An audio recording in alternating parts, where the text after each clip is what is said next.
Exam capsule. Kerala സർക്കാരിന്റെ വ്യവസായ വാണിജ്യ വകുപ്പിന് കീഴിൽ വരുന്ന തസ്തികയാണ് industries extension officer. Kerala PSC നടത്തുന്ന ഈ പരീക്ഷയുടെ പൊതുവായ കാര്യങ്ങളെക്കുറിച്ച് വിശദമാക്കുന്നു പയനിയർ ഇൻസ്റ്റിറ്റ്യൂട്ടിന്റെ അക്കാദമിക് കോർഡിനേറ്ററും കരിയർ വിദഗ്ധനുമായ അശ്വിൻ വിഷ്ണു CR. കുറേയധികം ഉദ്യോഗാർത്ഥികൾ വെയിറ്റ് ചെയ്തിരുന്ന ഒരു പരീക്ഷയായിരുന്നു ഇൻഡസ്ട്രീസ് ആൻഡ് കൊമേഴ്സ് ഡിപ്പാർട്ട്മെന്റിലെ ഇൻഡസ്ട്രീസ് എക്സ്റ്റൻഷൻ ഓഫീസർ, വ്യവസായ വികസന ഓഫീസർ എന്ന് പറയുന്നത്. കാറ്റഗറി നമ്പർ 30/2024 വരുന്ന ഈ എക്സാമിനേഷൻ ഏതൊരു എഞ്ചിനീയറിംഗ് ഗ്രാജുവേറ്റിനും എഴുതാൻ പറ്റുന്ന വളരെ നല്ല ഒരു ഡിഗ്രി ലെവൽ പോസ്റ്റാണ്. ഒരുപാട് മാറ്റങ്ങളോടുകൂടെയുള്ള ഒരു സിലബസ് PSC ഈ അടുത്ത് പബ്ലിഷ് ചെയ്യുകയുണ്ടായി. ഒരുപാട് മാറ്റങ്ങളെന്ന് പറയുന്ന സമയത്ത് 100% മാറ്റങ്ങളോടുകൂടെ തന്നെയുള്ളൊരു സിലബസാണ് PSC പബ്ലിഷ് ചെയ്തിട്ടുള്ളത്. ഏതൊരു എക്സാമിന് തയ്യാറെടുക്കുമ്പോഴും മുൻപ് നടന്ന എക്സാമുകളും അതിൻ്റെ ഒരു അനാലിസിസും നമ്മൾ ചെയ്യേണ്ടതാണ്. അപ്പോഴാണ് നടക്കാൻ പോകുന്ന എക്സാമിൻ്റെ തീവ്രത മനസ്സിലാവുന്നത്. അപ്പോൾ ഇതിനു മുൻപേ നടന്നിട്ടുള്ള IEO എക്സാമിൻ്റെ കാര്യം നോക്കുകയാണെങ്കിൽ 2019 കാറ്റഗറി നമ്പർ 125/2018 എന്ന എക്സാം നടന്നിട്ടുള്ളത്. അന്ന് വന്നിട്ടുണ്ടായിരുന്ന കട്ട് ഓഫ് മാർക്ക് 46.33.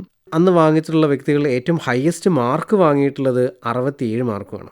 ഈ എക്സാമിനേഷൻ കൺഫർമേഷൻ്റെ കാര്യങ്ങളൊക്കെ നോക്കുകയാണെങ്കിൽ 37-40% ആളുകൾ കൺഫർമേഷൻ നൽകിയിട്ടില്ല.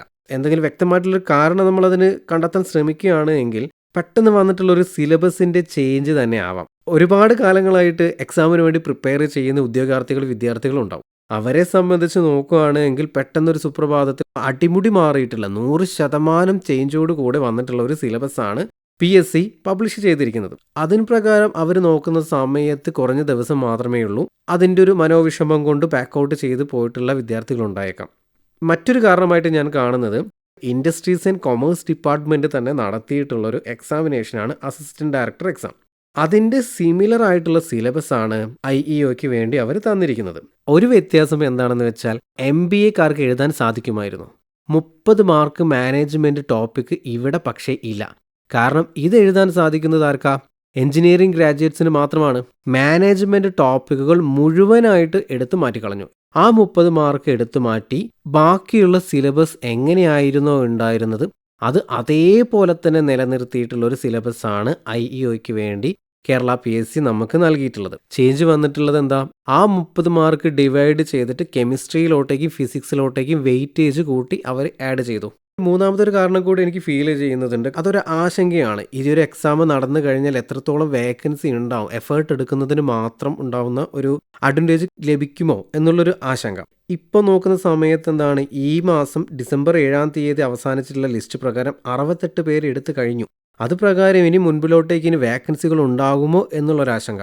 ആക്ച്വലി ഇതിനു മുൻപേ 2019 ഈ എക്സാം നടക്കുന്ന സമയത്തും ഇതേ ആശങ്ക ഉണ്ടായിരുന്നു. അന്നും ആ എക്സാമിന് തൊട്ടു മുൻപ് 60-അടുത്തുള്ള വ്യക്തികൾക്കായിരുന്നു നിയമനം ലഭിച്ചിരുന്നത്. അപ്പോൾ അത് പ്രകാരം നമ്മൾ ചിന്തിക്കുകയാണെങ്കിൽ ഇത് 3 വർഷം കാലാവധി ഉണ്ടാവുന്നൊരു ലിസ്റ്റാണല്ലോ. മുൻപോട്ടേക്ക് നോക്കുന്ന സമയത്ത് പ്രൊമോഷന്, റിട്ടയർമെൻറ്റ് എല്ലാം കൺസിഡർ ചെയ്ത് കഴിയുന്ന സമയത്ത് ഒരു 50+ വേക്കൻസികൾ എന്തായാലും നമുക്കതിൽ ഈ പുതിയ വരുന്ന IEO എക്സാമിൻ്റെ മുകളിൽ നമുക്ക് എക്സ്പെക്റ്റ് ചെയ്യാവുന്നതാണ്. ഇൻഡസ്ട്രീസ് എക്സ്റ്റൻഷൻ ഓഫീസർ പരീക്ഷയ്ക്ക് തയ്യാറെടുക്കുമ്പോൾ അറിയേണ്ട പൊതുവായ കാര്യങ്ങളെക്കുറിച്ച് വിവരിച്ചത് അശ്വിൻ വിഷ്ണു CR. ഈ പരീക്ഷയുടെ എഞ്ചിനീയറിംഗ് മാത്തമാറ്റിക്സ് എന്ന വിഭാഗത്തിലെ ചോദ്യങ്ങളെ എങ്ങനെ നേരിടാമെന്ന് നാളത്തെ എക്സാം ക്യാപ്സ്യൂളിൽ കേൾക്കാം.